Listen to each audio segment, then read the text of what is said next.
समायना गोजा नायनो समायना गोजा सासे बै माबा एसे खानायाव गामलेमा खानाय दहाय सिगाङाव मोसानायावनो आं मेगन खेबखादों ओमफ्राय बेखौ रायथिना लाथारनांगोन होननानै दहायनो आं इखैजाय थांबाय खाथियाव थांनानै आं आइ लाभ इउ होनबाय खाथियाव थानाय हिनजावफ्रा खे मिनिबाय आंलाय मानो मिनिखो आं आइ लाभ इउ होननो मोना नामा नोंहा आदा बिदाखौ आसियो जाहैबाय हौवासो मोजां नायबा नोंमारखौसो राखावखाव साला थांहोनोसै नामाब्रासो मोनदोंमोन आङो साला सोरगोआसो मेगन खेबलाङो आंबो ओंखाम उखैनायखायसो खर'आ बारा खामानि होआखै नामा दा जियानो जा दिनैनि नैबे हाबाफारिखौ मेहेरगोनाङै बेखेवनानै होलांनाय दा चिरां जिल्ला दुलाराय बाथौ गौथुमनि लाइमोन आफादनि आफादगिरि फंबाय प्रदीप नार्जारी आरो एसे सिगाङावसो खोब ओंथि गोनाङै मेहेरगोनाङै बिबुंथि लाखिलांनाय लोगो नामा ब्रांबाय जोंहा दुलाराय बर' फरायसा आफादनि लोगो गाहाय नेहाथारि बिथां दिनेश ब्रह्म आरो बाहागो लानो हानाय साफ्रोमबो आलासि नोंथांमोन बे ओनसोलनि गासै रायजो राजा बाथौ सिबियारि नोंथांमोन आंनि आफालाया बिदिनो जोबनायावसो फैखायो आरो ओरैनोबाबो आंखौ लेक्सार होनो होननानै लेंहरखाया फैला फैगोन होननानै माइकजों ओरै लेक्सार होथिं माबा माइकिं खालाम मानसिफोरखौ लेंहरबाय मानसिफ्रा जमा जाबाथाय आलासिफ्रा लेक्सार होबाय ओमफ्राय आं आयाव नायजाबाय थानांगौ बेनिफ्राय होनबानो आङो 50,000 मोनखायो दा आङो नायजानायनि 50,000 मोनदों दहाय बुंबावबाय एसे लेक्सारबो होलांदो एसे बारायनानै होगोन आं लेक्सार होनो नागिरदों दाथ' बिथांमोना बिराद मोजां बाथ्रा बुंलांबाय मोजां बाथ्रा बुंनानै बाथ्राया जोबोब्ला माया थाहैयोनो गाज्रिया थाहैयो दा बे गाज्रिखौ आं बुंनांगौ आंखौ बुंहरखादो नों गाज्रि बुंनांगौ हिनजावफोरखौ रायफैनांगौ जोंनियाव सेंग्राफोरखौ रायफैनांगौ जोंनियाव होनबाय मानोलाय बै हिनजावफ्राबो माबा हाबा जानायफ्राबो माबा सोरजोंबा खारलाबायग्रा जाबाय सिन्दुर खोमोरनानै रिल बानायलाबायग्रा जाबाय बै सेंग्राफ्राबो माबा उन्दै बैसोआवनो गान्जा सोबलाबायग्रा जाबाय ड्राग्स जालाबायग्रा जाबाय बाइकनि फाग्ला जाबाय ओंखायनो रायफैनांगौ होनना बुंदोंमोन आं होनबाय बिदि रायजानानै आं नोंसो जानो ओरैनोबा सेंग्राफ्रा आंखौ बुङो फैलानि फिसाला गावनिया बेसे मोजां जोंखौ रायबाय थायो साला माब्लाबा गखायनांगौ बेखौ होननानै दा लामायाव लोगो मोनैनो आंखौ ससियेल मिडियायावनो जमो सेंग्राफ्रा मिथिगौ ना आरो हिनजावफ्राबो बुङो बै फैलायाथ' मालाय हिनजावफोरखौ इसिबां गाज्रि जायो र' गावनि हिनजावाबा माबायदि नङाब्ला गावसोरखौ गोसोथोलायनानै हाबा जानायनो होननानै बुङो ओंखायनो आं एसे बुंनो एसे मोजांखौनो बुंनो नाजादों दा जियानो जा आं नैबे जायगायाव फैनायनि सिगां आङो आंनि स्कुलाव हाबहैदोंमोन स्कुलनिफ्राय आं जेब्ला ओंखारबोयो अब्ला सासे बिमाया गावनि गथ'खौ स्कुलाव दोननो फैदोंमोन आरो गथ'खौ दोननायनि उनावहाय गथ'आ बुंदोंमोन फिसा हिनजाव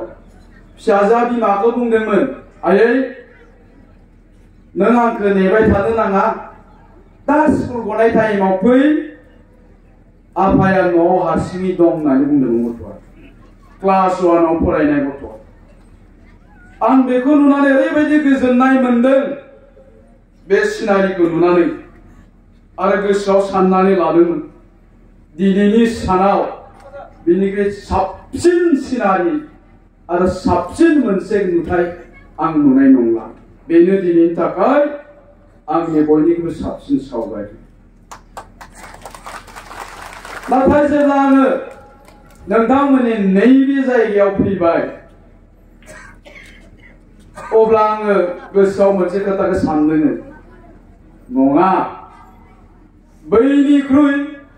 नैबे नुथायासो बयनिख्रुइबो समायनासिन बयनिख्रुइबो साबसिन मानो खारन बेवहाय दिनै माखासे बिमाफोर दङ माखासे बिफाफोर दङ आरो बिसोरनि फिसाफोरबो ज' दङ जों आरो दिनै मानो ज' दं बेवहाय खारन जोङो दिनै जोंनि न'खरनि बाथ्रा रायलायनो नागिरदों जोंनि न'खरखौ जों माबायदि दानांगौ जोंनि फिसाफोरनो जों माबायदि गियान होनांगौ जोंनि फिसाफ्रा मा जानो हायो मा जानो हाया दिनै जों बे खोथाखौ रायलायनो नागिरदों मानोना जोंनि नैबे फिसाफ्रा बेवहाय थानाय साफ्रोमबो बिमानि फिसा बेवहाय थानाय साफ्रोमबो बिफानि फिसाफ्रानो जाबाय जोंनि समाजनि जोंनि हारिनि सम्पति बे सेंग्राफ्रा बे फरायसाफ्रा बे गथ'फ्रा जि जानो गोसो बेखौनो जानो हायो आरो बिसोरखौ जों खालामनो हायो बिसोरो दिनैनि फरायसा दिनैनि लाइमोन सेंग्रा गाबोननि बिसोरो साफा साफा डक्टर इन्जिनियार मास्टार प्रफेसर जोंनि हारिनि दैदेनगिरि थुनलाइनि दैदेनगिरि जानो हायो आरो इयुनाव बिसोरनो जागोन दा ओंखायनो आं साननानै लादों नैबे टाइमासो बे नुथायासो बयनिख्रुइबो समायनासिन आरो बयनिख्रुइबो साबसिन दा बेखायनो आङो गासै बिमा बिफा आरो जोंनि साफ्रोमबो फरायसाफोरखौ बुंनो नागिरदों जोंनि हारिनि इयुना जोंनि समाजनि इयुना नोंसोर साफ्रोमबो लाइमोन सेंग्रा सिख्लाफ्रानो बेवहाय दुलाराय बर' फरायसाफोरनि दैदेनगिरिफोर दङ उपेन्द्रनाथ ब्रह्मआ मोनसे खोथा बुंदोंमोन दे जोङो बर' जातिखौ गेरेमसा जाति हिसाबै दानांगोन बर' हारिखौ जों गोग्गोम हारि हिसाबै दानो नांगोन मानोना जोंनि बर' हारिया दाबो गेरेमसा जायाखै जोंजों थाफानाय हारसाफ्रा जोंजों थाफानाय बेंगलिफ्रा जोंजों थाफानाय मारुवारिफ्रा दिनै मोनफा मोनफा गेदेमा हारि मोनफा मोनफा गेरेमसा हारि जाबाय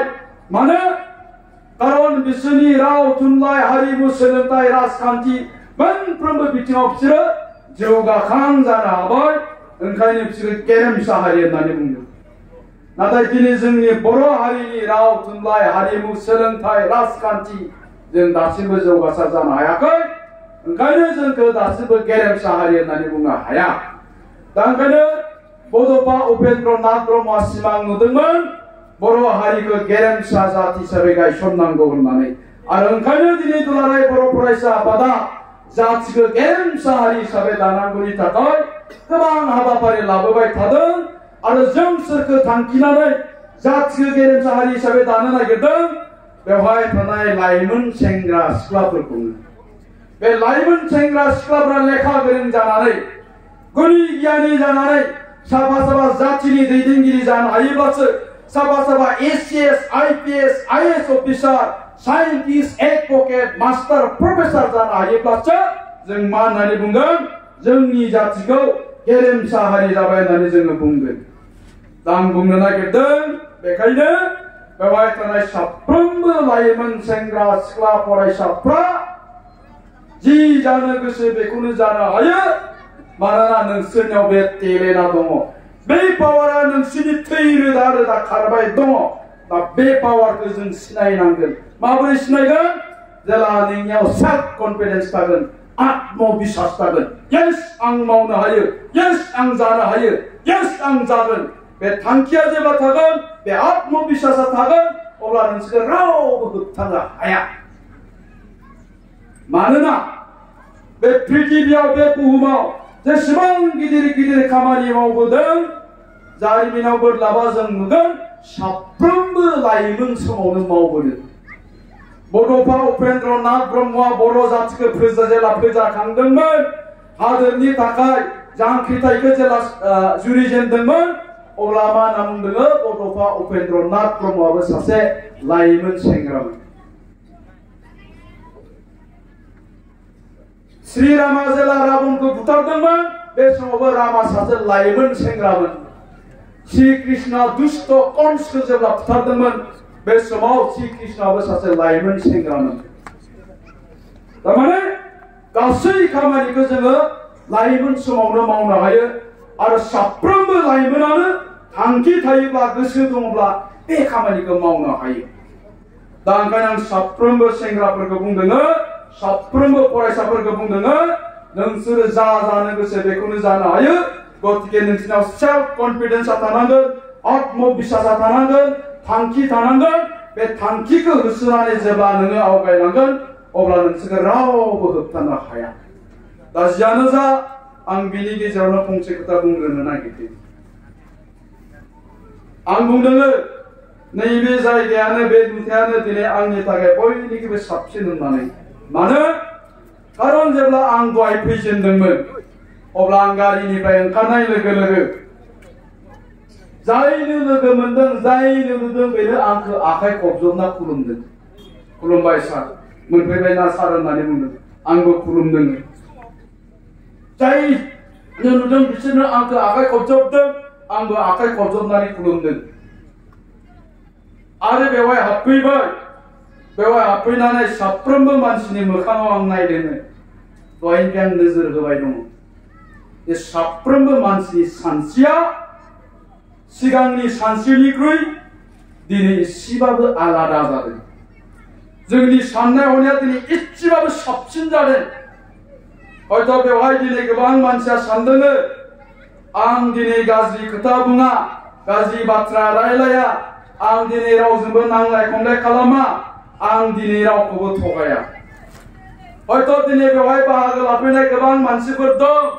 जायफ्रा सप्तासेयाव खनसेल' दुगैयो, बिसोरबो दिनै दुगैयाबालासिनो फैयाखै। नंगौना नङा? जायफ्रा सानफ्रामबो ना बेदर जायो, बिसोरो सानदों आं दिनै आमुं जायगायाव थांनो नागिरदों, आं दिनै ना बेदर जाया होननानै हयथ' ना बेदर जायाबासिनो फैदों। तारमाने दिनै जोंनि साननायफ्रा एसे आलादा जादों आरो गावखौनो गाव मोनसे शान्ति शान्ति क्लिन क्लिन क्लिन मोनसे बे फिल खालामनानै जों अनुभब खालामदों। मानो? बेयो जाबाय धोरोमनि पावार। दिस इज द पावार अफ रिलिजियन। बे जाबाय धोरोमनि गोहो। नों फोथायनाय धोरोमनि, जों फोथायनाय धोरोमनि, जोंनि बोराइ बाथौनि, जोंनि बाथौ धोरोमनि बियो गोहो, शक्ति, पावार। दा बे सानस्रिखौ जोङो गाबोनबो लानानै थांनो हायो नामा? दिनै नोंथांमोना जि सानस्रिजों बे जायगायाव जिरायदों, बे सानस्रिखौ जों गाबोनबो लानानै थांनो हायो नामा? बे सानस्रिखौ जों समफोरबो लानानै थांनो हायो नामा? जोंनि बे सानस्रिखौ जोङो न'खराव गायसननो हायो नामा? आरो जुदि जोङो न'खराव बेबायदि सानस्रिखौ अरायनि थाखाय गायसननानै दोननो हायोब्ला जोंनि न'खराव मालाबाबो अशान्ति जानाय नङा। जोंनि न'खरनि रावबो फिसाया मालाबाबो गाज्रि लामाथिं थांनाय नङा। जोंनि न'खराव जेबो आंखाल जानाय नङा। दानिया बे सानस्रिखौ लांबाय थानो गोनांब्ला ओंखायनो मा नांगोन जोंनो? बे धोरोमनि सानस्रि, बे सान्थौखौ जों न'खराव गायसननानै लानो हानांगोन। बेवहाय थानाय साफ्रोमबो सुबुङा गावनि न'खराव बे धोरोमनि सान्थौ सानस्रिखौ जोङो इस्टाब्लिश खालामनानै लानो हायोब्लानो बे सानस्रिखौ जों सानफ्रामबो मोनबाय थागोन। आरो जोंनि सानस्रिया जुदि सानफ्रामबो बेबायदि जायोब्ला जोंनि समाजाव, जोंनि न'खराव जेब्लायबो सान्थिया थागोन आरो जों जेब्लायबो गोजौथिं दावखोलांनो हागोन। दानिया बाथ्राया नैबेहायनो सिखारो। दा गुबै खोथाया जाबाय मा? नै ओरैजाय जिरायनाय जोंनि लाइमोनफोर बांसिन बिथांमोना दा धोरोमजों सोमोन्दो दंना गैया? कुइसना बे। ओरैनोथ' नुयो जोंनि बाथौ धोरोमाव जोंनि आबै बोराय बुरैफ्रा सानफ्रामबो खिबु फेथें फेथें खुलुमनाय दा आं बुंनो नागिरदों बे बोराय बुरैफ्रा थैजानो लुबैनानैसो गावसोर खुलुमो नामा मानो कारन बिसोरनि बिहामजोफ्रानो बाथौ खुलुमा मानो बिसोरनि फिसाफ्रानो बाथौ खुलुमा आरो बाथौ खुलुमैनि थाखाय इसोरनि खाथियाव आरज गाबनो रोङैनि थाखाय दिनै जोंनि गोबां फिसाफ्रा आं गासिखौबो बुंनो नागिराखै जोंनि गोबां बिहामजोफ्रा जोंनि गोबां फिसाफ्रा दानिया थाब थाब थाब थाब गाज्रि जायो जागोना जाया जों जे बुङो क्लास 8 आवनो जों आंनिया फिसाया जौ फाग्ला जाबाय क्लास 9 आवनो गांजा सोबग्रा जाबाय क्लास 10 आवनो हिनजावनि फाग्ला जाबाय क्लास 10 आवनो बाइकनि फाग्ला जाबाय मानो कारन जोंनि फिसाफोरनो जों बे आध्यात्मिक गियानखौ धोरोमारि गियानखौ जों होनो हायाखै दिनै जोंनि फिसाफ्रा धोरोमजों जेबो सोमोन्दो गैया आरो जोंनि बिमा बिफाफ्रा गावल' थैजानो गिनानै बाथौ खुलुमबाय थादों गावनि फिसाफोरखौ जेबो धोरोमजों सोमोन्दो लाखिहोआखै आरो धोरोमजों जेबो सोमोन्दो लाखियैखायनो बे स्पिरिचुवेल जिथु थट आध्यात्मिक जे गियान धोरोमारि जे सान्थौ सानस्रि गैयैखायनो जोंनि फिसाया मोजां गाज्रिखौ सिन्ता खालामनो रोङि जाबाय मान सन्मान गैयै जालांबाय दा बेखायनो आं साफ्रोमखौबो बुंगोन बेबायदिनो साफ्रोमबो सुबुंखौ आं बुंगोन जोंनि फिसाफोरनो जुदि जोङो गियान होनो गोनांबा जोंनि फिसाफोरखौ जों जुदि मोजां खालामनो गोनांब्ला लेखा फोरोंनायल' नङा जों बिसोरनो धोरोमारि सान्थौ सानस्रिखौ होनो हानांगोन अब्लासो जोंनि फिसाफ्रा गियानि जागोन आरो जोंनि फिसाफोरनो बे धोरोमारि सान्थौ सानस्रिखौ होनो हायाब्ला थांनानै थानाय समावनो बिमा बिफाया बे पापनि फिथाइखौ मोनजाबाय थागोन आरो जों दिनै बेखौनो नुदों दा ओंखायनो आङो लाइमोनफोरखौबो बुंगोन जोंनि सेंग्रा सिख्लाफोरखौबो आं बुंगोन जे नों गावखौ फोसाबना लानांगौनि थाखाय धोरोमारि सान्थौ धोरोमारि सानस्रि धोरोमारि बे गियानखौ नों लानो हानांगोन अब्लासो नों गावखौ फोसाबनानै लानो हागोन आरो जेब्लासिम जोङो बे धोरोमारि सान्थौ सानस्रिखौ जोंनि खर' मेलेमाव सोनानै लानो हाया अब्लासिम जोङो गावखौ फोसाबनायाव गोब्राब जागोन दिनै जोङो गोबां मानसिखौ मा नुदों आवसारि जानाय नुदों आं दहाय बुंनाया दिनै जोंनि गोबां आइजोफोरखौ आवसारि जानाय नुदों जोंनि गोबां लाइमोन सेंग्रा सिख्लाफोरखौ आवसारि जानाय नुदों मानो कारन बिसोरो धोरोमजों सोमोन्दो गैयैनि थाखायनो मानसिया धोरोमजों सोमोन्दो गैया बिसोरो नास्तिक होननानै बुङो अधोरोम होननानै बुङो जेब्लानाखि बे धोरोमजों सोमोन्दो गैया जायो अब्ला मानसिया आवसारि जायो आरो मानसिया जेब्ला आवसारि जायो अब्ला सोदोमस्रि गैयै जायो सोदोमस्रि गैयै जायो आरो जेब्लानो मानसिया सोदोमस्रि गैयै जायो अब्लानो बियो मा बिदा फंबाय बिमा बिफा बिहाव बिखुनजो बिमाय बिबथैनि गेजेराव फाराग दोनैखौ जों नुयो बिफाखौ माबायदि बाहायनांगौ बिहावखौ माबायदि बाहायनांगौ बिमायखौ माबायदि बाहायनांगौ बिनि गेजेराव फाराग थायैखौ जों नुयो आरो बेखौनो सोदोमस्रि गैयै होननानै बुङो आनसिभिलाइज होननानै बुङो आरो जेब्लानो आनसिभिलाइज जायो अब्लानो मा जायोनो दा जे जों ससियेल मिडियायाव नुयो फिसाजोखौसो गोसोथोयोमोननो फिसाजोखौ मोनैनो बिमाखौनो लानानै खारबाय मानो कारन बे आनसिभिलाइज सोदोमस्रि गैया गथ' गोरलैयानो 6 मासल' जादोंमोननो 6 मास आसारि गथ'खौनो गारनानै लावदुमजों खारफालांबाय मानो आनसिभिलाइज सोदोमस्रि गैया आरो मानो बेबायदि जादों अधोरोम बेनाव धोरोम गैया आं बुंबाय बेवहाय गोबां सानफ्रोमबो बाथौ खुलुमग्रा बिहावफोर दं बिखुनजोफोर दं जायफ्रा बिहामजो दं खेबसे सोंनानै नाय नोंनि नोंगामजोआ बाथौ खुलुमोना खुलुमा खुलुमोना हा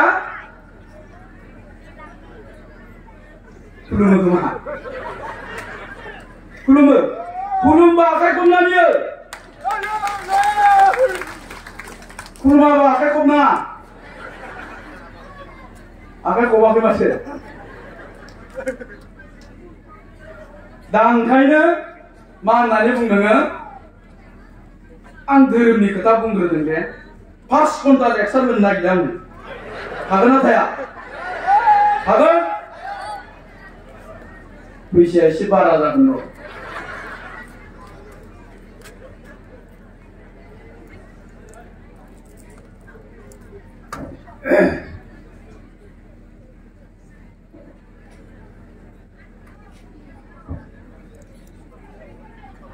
जोंनि जायगायाव जों जेब्ला उन्दैमोन दिनैनिफ्राय 35 बोसोर सिगांनि बाथ्राखौ आं बुंनो नागिरदों 40 बोसोर सिगां आंबो बोरायबाय दे एसे हाबाल'सो जायाखै 40 बोसोरनि सिगांनि बाथ्राखौ बुंनो नागिरबाथ' बोरायखांनो नङा 40 बोसोर सिगां आङो मा नुदोंमोन आंनि गामियाव जेब्लानोखि बेबायदि बाथौ फोरबो जायो मागोनि बैसागुनि अब्ला मा खालामोन जों गामिनि हालमाजिया न'खर हाबोमोन हाबनानै मा बुङोमोन नोंस्रा थाइनै संनांगौ जौखौ नोंस्रा थाइथाम संनांगौ नोंस्रा थाइसेबानो जागोन होननानै न'खर हाबनानै हालमाजिया खोन्थायोमोन आरो जै दिनखालि बेबायदि फोरबोआ जाबाय दिनखालि मा न'खरफ्रोमनिबो आइजोफ्रा हिनजावफ्रा सोरबा ओरै फारसे ओरैजाय जानजियाव लानानै फैयोमोन जौखौ गावबागावनि नामखौ लिरनानै बिबारि बे बिबारिनि जौगो आरोखि ओरैजायना सोमस्रि बेबायदि नाम लिरखा सुनैजों नाम लिरै बाथौसालियाव जौ लानानै फैयो फुरा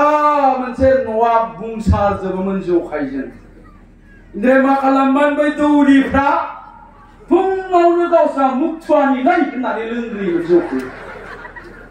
लोंनानै गावस्रा थं जानानै थायोमोन ओरैजाय मा दाबो बे आगोल नोंसोरो ओरैबायदि मोनसे परिबेस बेबायदि मोनसे जोंनि बाथौ धोरोमनि जिथु माबाया बेबायदि मोनसे आवसारि थाखोआव दंमोन आरो बेनि उनावहाय बाथौ धोरोमारि गौथुमनि जोनोम जाबाय आरो बेनि उनावहाय जोंनि जायगायाव सासे मानसि जोनोम जाबाय मा खालामदों बियो फुरा बाथौ धोरोम सिबियारि गामि हाबनानै बै गौथुमखौ लानानै गामि हाबनानै बाथौ धोरोमनि सान्थौ सानस्रिफोरखौ लेखा फराय फोरोंबाय बुजिबाय बेनिफ्राय मा जादों दा बे मानसिफ्रा जायफ्रा मोनसे समाव जौ लोंनानै गोलैनानै थायोमोन बे जोंनि जायगानि मानसिफ्रा गासिबो दा जौखौ गारजोब्बाय जायफ्रा बाथौनि आरज खनो जायफ्रा बाथौसालियाव थांबाय थायो बिसोर दिनै रावबो जौ लोंलिया थोबसेबो जौ लोंलिया आरो बिसोरो दा आंनि मेगनजों नुबाय लेखा रोङाब्लाबो दिनै बिसोरो साफा गियानि मानसि जाबाय आरो लेखा रोङाब्लाबो साफा गियानि मानसि जानायखायनो दिनै जोंनि बे जायगानि मानसिफ्रा मोनसे समाव बोथिनै बोथिथाम ओंखाम रानजाग्रामोनब्लाबो दिनै रावबो ओंखाम रानजालिया बे बाथौ धोरोमा दिनै जोंनि जायगायाव आं नोंथांमोननि जायगाखौ बुंथ'नो नागिराखै बेबायदि मोनसे सोलायनाय लानानै फैयो बिराद मोनसे मोजां परिबेस दिनै जायफ्रा बाथौ धोरोमारि गौथुमजों बा बाथौ सिबिनायजों सोमोन्दो दं नाथाय बिराद गेदेरथार कुइसना मा मोनसे समाव बिसोरो जौ लोंनानै गोलैनानै थायोमोन दिनै बिसोरो बाथौ खुलुमनानै बाथौनि आरज खननानै रावबो जौ लोंलिया गियानि जाबाय दा बिसोरनि फिसाफ्रा जौ लोंनानै गोलैनानै थाग्रा जाबाय उल्था जाबाय दा खोथाया बैसोरनि फिसाफ्रा दिनै जौ लोंनानै गोलैनानै थाग्रा जाबाय जौ लोंनानै गिदिंथिंलाबायनानै थाग्रा जाबाय आं बेखायनो दहाय बुंनाया नोंल' बाथौखौ खुलुमबाय थानानै मा जानो नोंनि गथ' गथायनो जुदि नोङो बे धोरोमनि बे बाथौनि सान्थौ सानस्रिखौ होनो हायाब्लालाय नोङो सानफ्रामबो बाथौ खुलुमबाय थानानै सानफ्रामबो आरज खनबाय थानानै नोंनि फिसाया सिखाव जायोब्ला नोंनि फिसाया गाज्रि जायोबा जौ फाग्ला जानानै लामायाव गोलैनानै थायोब्ला अब्ला मा बुंगोन बाथौ धोरोमारि सिबिग्रा मानसिनि फिसाफ्रानो बेबायदि होमबा नोंनि बाथौखौ सोर फोथायगोन नोंनि बाथौखौ सोर भेलु होगोन आरो दिनै गुबुन धोरोमारि मानसिफ्रा जोंखौ बेबायदिनो बुंनो नागिरो दा बेखायनो आं खावलायदों गौथुमखौ आं खावलायगोन आरो साफ्रोमबो बिमा बिफा नोंथांमोनखौ आं खावलायगोन दा बेखायनो जोंनि बाथौखौ जोङो फोसाबनो गोनांबा बाथौखौ फेहेरनो गोनांबा बे बाथौआ बयजोंबो अनसायजानाय जानांगोन आरो बाथौआ बयजोंबो अनसायजानो गोनांब्ला जों साफा साफा बिमा बिफा जायफ्रा बाथौखौ सिबियो जायफ्रा बाथौखौ फोथायो सानफ्रामबो आरज खनो सानफ्रामबो बाथौसालियाव थाङो बिसोरनि फिसाफ्रा गियानि जानांगोन मोजां जानांगोन नोंथांमोनहा गाज्रि मोनना आं मोनसे खोथा बुंनो नागिरदों जोंनि जायगायाव दाबसे गामि दं जा दिनेश बिथाङा मिथिगौ थांबाय नामा बुनगाव होननाय दाबसे गामि दं गामि दरसे बिसोरो मा ख्रिस्टियानारि बे गामि दरसेल' दं आंनि जायगायाव ख्रिस्टियान बिसोर बोसोरफ्रोमबो आंखौ लेंनानै लानानै थाङो लेंहरो ख्रिस्टमास जायोब्ला गावसिनि माबा मोनसे फोरबो जायोब्ला जोंनि गामियाव फैसा होननानै लेंहरो आंबो खेबफ्रामबो थाङो जेला बिसोरनि गामियाव थाङो जायनो लोगो मोनाथों मानो उन्दैयानो जा गेदेरानो जा सेंग्रायानो जा सिख्लायानो जा नुनाय लोगो लोगोनो बिसोरो आखाइ खबजोबो सार जों गामियाव फैनो सारा औ नोंसोर गामियाव फैनां बहा थांगोन सार आं आमुगायाव थांगोन जोबखांनायनि उनाव जाहानावबो फै सार खुलुमबाय सार हामबायसै सार सोरबा हेन्डसेक लायो बिराद मोजां मोनसे बेबहार बे सेंग्रा सिख्लाफोरनि बे गथ' गथायफोरनि सानथौ सानस्रि बिहेभियारा बिराद मोजां थांनानै गोजोननाय मोनो गथ'फ्रा बेबायदि संस्कारि जानांगौ सेंग्रा सिख्लाफ्रा बेबायदि संस्कारि जानांगौ होननानै साननानै लायो दानिया सानबाय बिसोरनि फिसाफ्रालाय मानो बेबायदि जायो बेखौ एसे बिजिरना नायबा जों नुबाय खारन उन्दै समनिफ्रायनो बिसोरो गावसिनि गथ'फोरखौ गिर्जायाव सोयो मालाबा गुड फ्राइडेनि मालाबा सानडेनि साफ्रोमबो गामिनि गथ' गथाय लाइमोन सेंग्रा सिख्ला जेसेबां दं बिसोरो गिर्जायाव सोयो गिर्जायाव थाङो आरो बे गिर्जायाव इसोरनि खोथाखौनो बुंबाय थायो मानसिया बुहुमाव फैनानै माबायदि सोलिनो नांगौ माबायदि रायजो जानांगौ समाजाव नोंहा मा दायित्व दं माखौ मावनांगौ माखौ मावनाङा मा मावोब्ला इसोरा साव होयो मा मावोब्ला इसोरा अनहरो आरो इसोरा अनोब्ला मानसिया मा जानो हायो बे मोनफ्रोमबो बाथ्राखौ उन्दै समनिफ्रायनो जिग' गिर्जायाव बुंबाय थानायनि थाखाय आं नुबाय बे गामिनि बे ख्रिस्टियान गामिनि लाइमोन सेंग्रा सिख्लाफोरनि जे बिहेभियार बे भेरि गुड जोबोद गनायथाव जोबोद बाख्नायथाव दा बेखायनो जोंनि धोरोमारिफ्राबो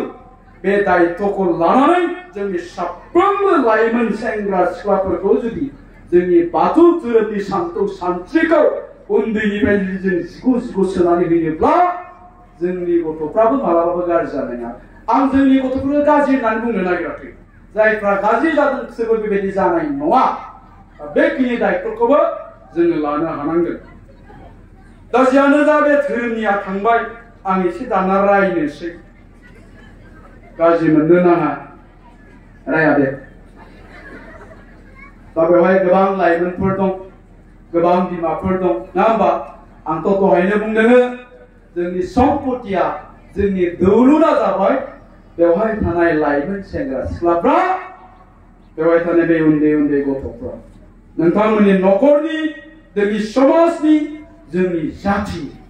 आं दहाय बुंदोंमोन बिसोरो जा जानो गोसो बेखौनो जानो हायो बिसोरखौ जों मा खालामनो गोसो बेखौनो खालामनो हायो खालि जोंनियाव आत्मबिश्वास थानांगौ गावनि सायाव फोथायनाय दाखालि दिल्लीयाव जेला बड'लेण्ड महोत्सव जादोंमोन अब्ला आङो बेवहाय थांदोंमोन बड'लेण्ड महोत्सवआव जायगायाव आं जेला मोनहैबाय बेबायदि प्रग्राम जानाय जायगायाव आं जेला मोनहैयो अब्ला सासे गथ'आ आंखौ नुहुरनानै गोजाननिफ्राय होसोबोदों खाथियाव सासे एसे बोराय बैसोगोरा मानसिबो दङ गामसा गोदान आर'नाइ गोदान गस्ला गोदान गानदों तारमाने बियो बे गथ'नि बिफा आंनि खाथियाव मोनफैब्ला गथ'आ आंखौ खुलुमदों खुलुमबाय सार होननानै सारा आंखौ सिनायदोंना आंथ' सिनायाखै बहानि नोङो सार आं बिजनिनि सारा सानसेखालि जोंनि स्कुलाव फैदोंमोन सारा गोबां खोथा बुंदोंमोन आरो सारनि बुंनाय खोथाजों आं मटिभेट जानानै थुलुंगा मोननानै दिनै आं दिल्लीयाव इन्जिनियार फरायनो फैबाय सार होननानै बुंदों अब्ला आं बेखौ आखाइ खबदों थेंक इउ भेरि माच जोबोद मोजांनि बाथ्रा बिफायाबो बुंदों नंगौ सार नों जि बाथ्राखौ जे दिनखालिनिफ्राय खोनाबाय बै दिनखालिनिफ्राय बे गथ'आ सानफ्रामबो आंखौ बुंदों आफा आं इन्जिनियार जागोन आरो दिनै गमामा आंनि फिसाया दिल्लीयाव इन्जिनियार फरायनो थाहैबाय नाथाय आं बायदि मानसिया दिल्लीयाव फोरोंनो हानाय आंहा केपासिटि गैया गोहो गैया किन्तु फिसाखौ इन्जिनियार खालामनांगौनि सार्तआव फिसानि सार्तखौ फुरन खालामनांगौनि सार्तआव न'खराव आंहा सप्तासेयाव बोथिब्रै ना बेदर जायोमोन किन्तु फिसानि सार्तनि थाखाय दिनै सप्तासेयाव आं बोथिसेल' ना बेदर जायो जौ लोंनायनि नामाव आङो 600-700 थाखा गारोमोन सप्तासेयाव फिसानि फरायनांगौनि सार्तआव दिनै आं जौ लोंनायखौबो गारबाय सार होननानै बुंदों आंनाव 15 बिगा हा दङ बे 15 बिगा हाखौ आदिसो होयोमोन किन्तु फिसानि सार्तखौ पुरन खालामनांगौनि थाखाय दिनै आदि होला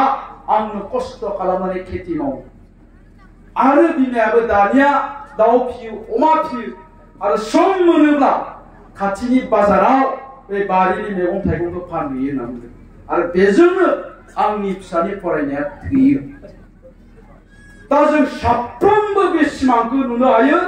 आरो जोंनि साफ्रोमबो फिसाफ्रा बेबायदि जानो हायो जों बेबायदि सिमांखौ नुबायब्ला जोंनि फिसाफ्रा बेबायदि थांखिखौ लाबायब्ला फैगौ 5-6 बोसोरनि उनावहाय जोंनि फिसाया साफा डक्टर इन्जिनियार मास्टार प्रफेसर जागोन रावबो होबथानो हानाय नङा नाथाय जोंनि मानसिफ्रा बे सेल्फ कन्फिडेन्स आत्मबिश्वासा खम जोंनि गोबां मानसिफ्रा स्पेसियेलि बर' मानसिफोरनाव जि आत्मबिश्वासा खम बे दिनैनि बाथ्रा नङा दा जुदि जोङो बे आत्मबिश्वासखौ लानानै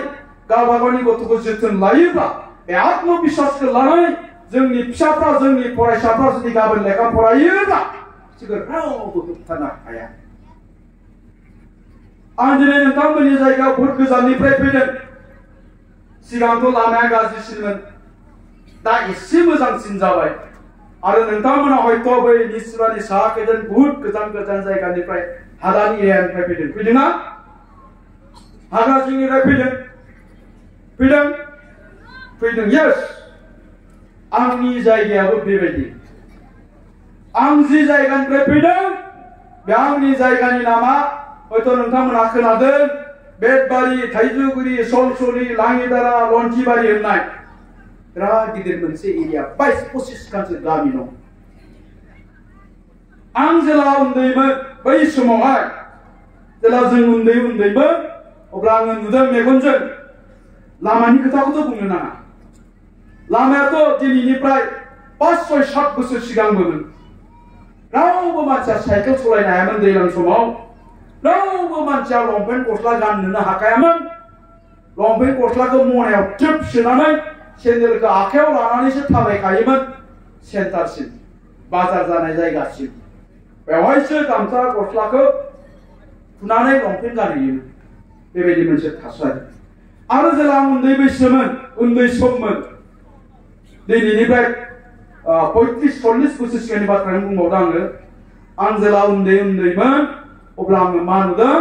जोंनि बे जायगानि मानसिफ्रा बे हाग्रायाव हाबाब्लानो ओंखाम मोनजायामोन आं बुंबाय थायो बेफोर खोथाखौ बे जायगानि मानसिफ्रा हाग्रायाव तुरि एंखोर नाहा मैहा थाङाब्लानो ओंखाम मोनजायामोन 90% बे गामिनि न'खरफ्रा 100 गिरियाव 90 गिरियानो बे मानास हाग्रायाव हाबनानै बन दानहैयाबा थोरि हाहैयाबा एंखोर दानहैयाब्ला नाहा मैहा थाङाब्लानो ओंखाम मोनजायामोन बिमा बिफाफ्रा फुङाव थुरि एंखोर दाननो थाङो बेलासियाव लाबोनानै मैया हानानै फोरानना दोननायखौ दिनै आरामसे खाथुमनानै बाजाराव फाननो लानानै थाङो जेला बेलासि जाबाय बे बेलासि समाव बे गामिनि मानसिफ्रा 150 जन 200 जन मानसिफ्रा लारि बे सिमला बाजार होननाय मोनसे बाजाराव बे थुरि एंखोरखौ फाननो लाङो अब्ला बिसोरनि फिसाफ्रा मा खालामोन जोंनि बैसोनि उन्दै गथ'फ्रा बे बाबुमोन बायदिफ्रा बिमा बिफाथ' थांबाय बाजाराव थुरि एंखोर फानहैनो बै फिसाफ्रा ओंखाम दोआव माइ जिगाबजों दै गुदुं फुदुंबाय थायोमोन मानो बिमा बिफाया थुरि एंखोर फाननानै माइरं लाबोबानो होसननानै संनानै जागोन संख्रिजों सोमजानानै नाथाय सामफ्रामबो फाननो हायामोन थुरि एंखोरखौ सामफ्रामबो फाननो हायाबा मा माइरंबो मोनबोआमोन बाखिबो हरामोन रावबो दा माइरं मोनबोआबा ओइदिनखालि रानबाय दा फाननो हायाखिसै बिमा बिफाया फैबाय बिमा बिफा फैनाय लोगो लोगो गथ'फ्रा रंजाबाय दाबो मेगनजों मोदै बोहैयो गथ'फ्रा रंजाबाय आइ फैबाय बाबा फैबाय गैयालै बाबा फाननो हायाखिसै गथ'फ्रा मा खालामोन बै दै गुदुंखौनो गिलासथाम गाहाम लोंनानै उन्दुनानै थायोमोन बास्तब जाथाय बे आंनि मेगनजों आं नुदों नाथाय एसेबां आंखालनि गेजेरावबो एसेबां गोरिबनि गेजेरावबो बे बिमा बिफाफ्रा गावसिनि गथ'खौ स्कुलाव दाथां होननानै बुङाखैमोन आरो बे गथ'फ्राबो कुनुदिन स्कुलाव थांनायखौ गाराखैमोन मानो कारन बिसोरो हमदांनो हादोंमोन बे गथ'फ्रा फिल खालामदोंमोन अनुभब खालामनो हादोंमोन गोरिबा माखौ होनो दुखियाया माखौ होनो आंखाला माखौ होनो आरो बिनिफ्राय उद्धार जानांगौब्ला बे हाखरनिफ्राय सिखारनो गोनांब्ला आं माबा मोनसे मावथारनांगोन होननानै बे साफ्रोमबो गथ'फ्रा फिल खालामनो हादोंमोन आरो माबा मोनसे मावनांगोनबा माबा मोनसे जानांगोनबा आं लेखा फरायथारनांगोन बे खोथाखौ बुजिनो हादोंमोन ओंखायनो रावबो गथ'फ्रा बिसोरो लेखा फरायनायखौ गाराखैमोन बरन्स बिसोरो फावथेन बायनोबो फैसा गैयामोन गोबां गथ'फ्रा मा खालामोन औवा दालायखौ दानोमोन गुदुं गोनां औवा दालायखौ दाननानै बेवहायनो दट पेननि रिफिलखौ सोनानै बेजोंनो कलम खालामनानै लिरदोंमोन मालाबा बोथिनै मालाबा बोथिथामहालागै बिसोर ओंखाम रानजादोंमोन आंनि सासे लोगोआथ' बोसोरसे फरायनायखौ दोनथ'नानै लावखार थाहैदोंमोन आरो दिनै बे गथ'फ्रा जोंनि बै समनि बे गथ'फ्रा दिनै सोरबा सोरबा एमए पास जाबाय एमएससी पास जाबाय बिए पास जाबाय बिएससी पास जाबाय सोरबा मास्टार जाबाय सोरबा प्रफेसर जाबाय सोरबा खेरानि जाबाय सोरबा पुलिस अफिसार जाबाय आं दा बुंनो नागिरदों बेवहाय बेबायदि जायगानि गोबां गार्जेनफोर दं बेवहाय बेबायदि जायगानि गोबां गथ'फोर दङ दा बे परिबेसखौ जोङो मा साननानै लानांगोन बेनो जोंनि इन्सपिरेसन बेनो जोंनि थुलुंगा गोरिबानो नोंनि थुलुंगा होननानैसो नों साननानै लानांगोन नंगौना नङा बेवहाय दिनै जायफोर बिमा बिफाया खामला हाजिरा मावनानै जादों जायफोर बिमा बिफाया थेला बोनानै जादों जायफोर बिमा बिफाया मालायनि न' बैनानै न'खर खुंदों बिसोरनि फिसाफ्रा गाबोन जुदि माबा मोनसे जायाब्ला फरायनानै नोंसोरनि फिउचाराबो एखे नोंबो खामला हाजिराखौनो मावग्रा जानो थांबाय दं नोंबो थेला बोग्राखौनो जानो थांबाय दं नोंबो मालायनि न' बैनानै जानांगोन नोंबो कम्पानियावनो थांनो नांगोन दा बिनिफ्राय उद्धार जानांगौनि मोनसेल' राहाया जाबाय फरायनांगौ गोसो होनानै आरो जेब्ला नों गोसो होनानै फरायबाय नोंखौ रावबो होबथानो हाया दा आं बेखायनो बुंगोन बेवहाय थानाय लाइमोनफोरखौ बेवहाय थानाय बिमा बिफाफोरखौ मानसिनो सोलायनो थाखाय 1 मिनिटल' टाइम नांगौ मानसिया 1 मिनिटआव चेन्ज जानो हायो दा बेखायनो आं बुंगोन मैया जोङो मा सिन्था खालामोन जोंहा मैया मा नेगेटिभ सानस्रि दंमोन जोंहा मा नेगेटिभ सानस्रि दंमोन बेफोर गासिखौबो बावगारनानै जों दिनैनो गोदान सिन्था खालामनो हायो आं साफ्रोमबो लाइमोन सेंग्रा सिख्लाफोरखौ बुंदों नोङो दिनै जौ फाग्ला हयथ' सिगारेट सोबग्रा हयथ' गान्जाबो सोबो नों बाइकनि फाग्ला मैयासिम बेखौ नों बावगारनानै दिनैनिफ्राय गोदान सिन्था खालामनो हायो जोंनि साफ्रोमबो बिमा बिफा जोंनि साफ्रोमबो फरायसा जोंनि साफ्रोमबो लाइमोनफ्रा जाय सोलायनायजों नोंनि मोजां जागोन जाय सोलायनायजों नोंनि न'खरनि मोजां जागोन जाय सोलायनायजों समाजनि मोजां जागोन बेबायदि सोलायनायखौ जों सिन्था खालामनो हायो मानोना मानसिनो सोलायनो आं बुंनो 1 मिनिटल' टाइम नांगौ आं दहाय एसे सिगाङाव बुंदोंमोन सासे गथ'आ आंनि लोगोआ बोसोरसे लावखार थाहैदोंमोन होननानै बोसोरसे बियो लावखार थाहैदोंमोन क्लास 4 फरायब्ला बोसोरसे लावखार थाहैनानै क्लास 5 आव लावखार थाना फैफिननानै मानो लावखार थाहैदोंमोन गाननाय जोमनाय गैयामोन बेहा लेखा बायनो फैसा गैयामोन बेहा बोसोरसे लावखार थानानै आरो फैफिननानै क्लास 5 आव जोंजों एडमिशन लाफैफिनदोंमोन एमइ स्कुलाव क्लास 5 आव एडमिशन लाफैफिनदोंमोन नाथाय बे गथ'आ एखेबारे रोंथारामोन क्लास 5 मोनबाबो बे खुनु रोखोम गावनि नामखौल' लिरनो रोंगौमोन बेनि रल नाम्बाराबो बयनिबो उनाव थायो आरो जिरायनायाबो बयनिबो उनाव जिरायो बेबायदिनो क्लास 5 मोनबाय 6 मोनबाय 7 मोनबाय 7 नि एनुअल एग्जाम फैबाय 7 एनुअल एग्जाम नि रिजाल्ट फैबाय जेला रिजाल्ट फैबाय नुबाय जाय गथ'आ रोंथारा होननानै बुंदों बे 75% मोनदों आंनिया 70 बे रोल नम्बर 1 आं रोल नम्बर 2 जाबाय आं शक जादों माबोरै जाखो बेलाय माबोरै 75% मोननो हागोन बेलाय आंनिख्रुइ माबोरै बांसिन मोननो हागौ बेलाय ओंखायनो आं बेखौ बुंबाय न'खौ लादों मानो मोना मा न'खौ लालाबायो न'खौ लाखिनायाव माबोरै 75 मोनदोंलाय अब्ला बे गथ'आ बुंदों आं थांखि लाबाय मा थांखि आं पुलिस अफिसार जानोसै आरो पुलिस अफिसार जानायनि थांखिजों थांनाय 6 मासनिफ्राय आङो सानफ्रोमबो 12 घन्टायै लेखा फरायबाय दं थांनाय 6 मासआ पुलिस अफिसार जानायनि थांखिजों आङो 12 घन्टायै लेखा फरायबाय थादों आरो बे फरायनायनि बेनो दिनैनि बे रिजाल्टआ बे फिथाइया होनना बुंदों बे गथ'आ बेनि उनाव जेला क्लास 9 मोनबाय अब्लाबो रोल नम्बर 1 बेनो जाबाय जेला क्लास 10 मोनबाय अब्लाबो बेनो रोल नम्बर 1 जाबाय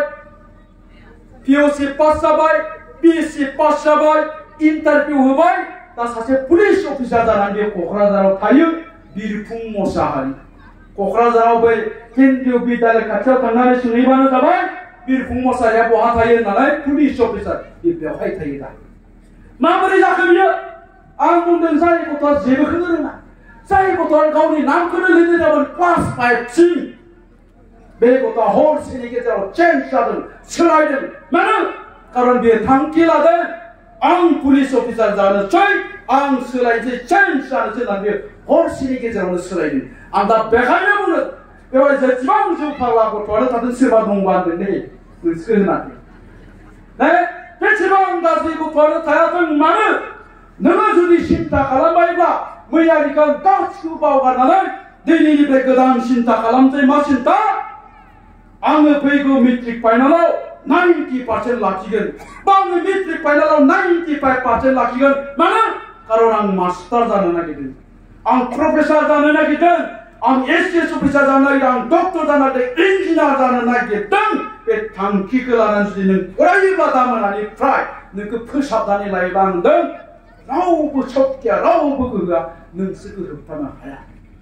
नाथाय बे सेल्फ कन्फिडेन्स आत्मबिश्वासा थानांगोन दिनै जोंनि गोबां मानसिफोरा दिनै गोबां लाइमोनफोरनाव बे सेल्फ कन्फिडेन्स थाया बे आत्मबिश्वासा थाया मानो खारन आथिखालाव जोंनि लाइमोनफोरखौ नैबे खर'आव नेगेटिभिटि जा थिंकिं नेगेटिभ बे थिंकिंआ जोंनि गथ'फोरखौ बासाबोदों आरो बे दिनै गोबां लाइमोनफोरखौ धंसनि लामाथिं लांबाय दङ मिथिबाय नेगेटिभ माने माखौ होनना बुङो मिथिगोना बियो मोजां नङा बियो थिग नङा आं बेखौ मावनो हाया बेजों जानाय नङा बे थिंकिं नेगेटिभा बेखौ होननानै बुङो दिनै जोंनि गोबां लाइमोनफोरनियाव बे नेगेटिभिटि जा थिंकिं नेगेटिभ थिंकिं बे नेगेटिभ थिंकिंआ पासाबोनानै दं माया खालामदों ससियेल मिडियाया दिनै ससियेल मिडियायाव मा नुयो बर'फोरनि ससियेल मिडियायाव मा नुयो जायफ्रा बर'फ्रा ससियेल मिडियायाव एकाउन्ट दङ बिसोरो मा बाथ्रा फोसावो गासिबो मेनिपुलेटेड इनफरमेशन फेक इनफरमेशन गावबागाव स्वार्थखौ पुरन खालामनांगौनि थाखाय जे बेखौ जोंनि लाइमोनफ्रा मा खालामदों दा सोरबा लिडारखौ जुदि सोरबा बिराद रायदोंबा नोंमारगौनि साला एम्फौ मरदा ओनसोलाव बिदि केन्द्रा मा नोंमारगौया हाग्रामाया लांथामा थिग नोंमारा बेबायदिखौ बिसोर बिराद नायो गाज्रि मोनना आं सारमोननि खोथाखौ बुंदों बास्तबखौनो आं बुंदों आरोखि नङा होमबा जेब्लानाखि बै दैदेनगिरि जाथिनि दैदेनगिरिफोरखौ सोरबाया गाज्रि रायगोन बेखौ थिगसाय नायो बिसोरो नोंमारगौनि साला बिसोर थिग नोंमारा लागायनांसिगौ बिसोरखौ कमेन्टबो होयो नाथाय जेब्लानाखि मोजां भिडिअ होगोन दहाय लेक्सार होलांनाय माखासे भिडिअफोरखौ सोरबा ससियेल मिडियायाव होयोब्ला बेखौ स्किप खालामलाङो बेफोरखौ नाया बेफोरखौ माखौ नायो दा जुदि फैलाखौ सोरबा गाज्रि रायोबा ससियेल मिडियाया फैले थिग नङालाय गावनि जायगायाव मोजां मोना बेखौ रावबो नोंमारगौ खोमालाय सालायनोखौ बारा मोजां मोनखाया थिग सिनायगोन सोरबा इउटिउबारा बुङो hello guys welcome back to माय इउटिउब चेनेल जानो हागौ नोंथांमोना आंनि चेनेलाव बयबो नायगासिनो दङ आं नोंथांमोननो बिराद मोनसे मोजां रादाब लाबोनो नागिरदों नोंथांमोना बयबो मिथिखादों खोमा थेवबो आं दिनै डिटेल्सआव नोंथांमोननो मोजाङै खोन्थानो नागिरदों खोनासंला आंलाय सानदोंमोन बिराद मोजां इनफरमेसन होगोन नामा एजुकेशननि साइन्सनि लिटारेचारनि कालचारनि गेम्स स्पर्ट्सनि नङाब्ला मा बुंगारबायो हेला रायजोफोर नोंथांमोनाथ' दाख्लैनो नुखादोंमोन नैबे माबाया सोमस्रिया सोरजोंबा ओरैजाय खामाखासो खारबा लांदों होननाया ओरैयानो ओरै हमजाबायमोन लगाव 1 घन्टानि उनावहाय 1 मिलियन भिउस जेलानिखि ओरै थोरै फरायनांगौ ओरै थोरै जानांगौ ओरै मावनांगौबा गैया सप्तासेयाव 1 केबो जाया आंनियाथ' मोजां बाथ्रा बुंनाया फां फुङोबाथाय एकदमबारे दसेनो थाङो मिलियना दा बे नेगेटिभिटि थिंकिं आं बेखौ होननानै बुंदों आरो बे नेगेटिभिटि जा थिंकिं नेगेटिभ जा थिंकिं बे थिंकिंआ जोंनि लाइमोनफोरखौ माबोरै धंस खालामदों बेजोंनो मा जाबाय दा हमनानै ला साख्रि ओंखारदों 5000 साख्रिया पस्टआ एप्लाइ खालामग्राया 50000 ने साख्रिनि पस्टआ 5000 एप्लाइ खालामग्राया 50000 जोंनि बि पास एम ए पास गथ'फ्रा मा होनबाय दाय न'आव मोननोब्रा 50000 जों दाय जाखाया नंगौना नङा जाखाया 50000 5000 पस्टआनो बाद दे बा बिमा बिफाया बुंबाय थानायखाय नङाबा गोसथोनायाबो इन्टारभिउ हैनायखाय गावबो ओरैनो लुबैबाय फरायाखै साननाया मा नेगेटिभ 50000 जों आं मोनखाया मानो सानाखै बे 5000नि गेजेराव आंबो थागोन आं थाथारगोन बे 5000नि गेजेराव जोंथ' बेखौबो साननो हायोमोन नाथाय मानो सानाखै आं बुंदों बेखौनो नेगेटिभ बे नेगेटिभ थिंकिंआ दिनै जोंनि लाइमोनफोरखौ धंस खालामबाय दं माया ससियेल मिडियाया आं बुंदों बे ससियेल मिडियायाव दिनैनि दिनाव नों बेखौनो बांसिन नुगोन आरो नोंनि साननायाबो बिदिखौनो बांसिन नायगोन दा बेखायनो जोंनि पजिटिभिटि जा थिंकिं बेखौ जोङो इस्टाब्लिश खालामनांगौनि थाखाय नोंनि खर'आव पजिटिभिटि बे थिंकिंखौ इस्टाब्लिश खालामनांगौनि थाखाय मा होननानै बुंदों गेदेर मानसिफ्रा गुनि गियानि मानसिफ्रा दिनै सानसे आं रावखौबो रायखुमाया दिनै सानसे हरसे आं रावनिबो गाज्रि खोथा बुङा दिनै सानसे हरसे आं सोरनिबा गाज्रि बाथ्रा गाज्रि मावनायखौ खुनुदिन गोसोखाङा रावखौबो रायखुमाया होननानै सानसे हरसेल' था होननानै बुङो मिथिबाय सानसे हरसेल' था अब्ला नोङो अखानायै गावखौनो मोनसे चेन्ज जानाय मोनगोन गावखौनो मोनसे चेन्ज जानाय सोलायनाय फिलखौ खालामनो हागोन दा बेखायनो दा मोनानिफ्राय स्टार्ट खालामबानो जाबाय ना रावखौबो दा रायखुमा रावनिबो गाज्रि मावनाय बाथ्राखौ दा गोसोखां रावखौबो गाज्रि बाथ्रा दा बुं हरसे सानसे नोङो सोलायनो हागोन आरो बिदि जानायनि माखासे जाहोनफोरबो दं माबायदि जोंनि मा होनना बुङो नोङो स्पेसियेलि जोंनि ट्राइबेल मानसि बर' मानसिफोरनि जोंनि गथ'फोरनि जोंनि फिसाफोरनि माबाय नामा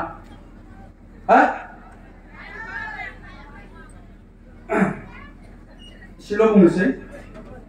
मा होनना बुङो नोङो जोंनि बर' मानसिफोरनि गथ'फोरनि दा क्रन'लजिकेल एज आरो बिनि मेन्टेल एजजों गोरोबा होनना बुङो क्रन'लजिकेल एज माने जोनोम जानायनिफ्राय दिनै बेसेबां जाखो बिनि बैसोआ बे बैसोजों बिनि मेन्टेल एज दा ब्रेननि जा मेचुरिटि जा आइकिउ लेभेल आइकिउ माने इन्टेलिजेन्ट क्वोशिएन्ट होननानै बुङो इन्टेलिजेन्ट क्वोशिएन्ट जा आइकिउ लेभेल बे आइकिउ लेभेला गोरोबा होनना बुङो जाय गथ'आ 15 बोसोर जाबाय बे गथ'नि ब्रेना मा जायो 10 बोसोरनिल' जायो जाय गथ'आ 8 बोसोर जाबाय बे गथ'नि ब्रेना 4 बोसोरल' जायो दा जोंनि गथ'फोरनि मेन्टेल एजआ बेबायदि जाय गथ'आ 16 बोसोर जाबाय बे गथ'नि मेन्टेल एजआ 12 बोसोरनिल' जायो नाथाय गुबुन हारिनि जा गथ'फोरनि जे मेन्टेल एज ना बे क्रोनोलजिकल एजनिख्रुइ एडभान्स जायो होननानै बुंदों। हारसा गथ'फोरजों रायलाय नोङो 7 बोसोरनि हारसा गथ'जों रायलाय, बाङालि गथ'जों रायलाय, बिसोरो ओरैबायदि रायलायगोन जेन बियो 12 बोसोर जाबाय, 15 बोसोर जाबाय बिनि बैसोआ सानफ्लाङो। इमान टेलेन्ट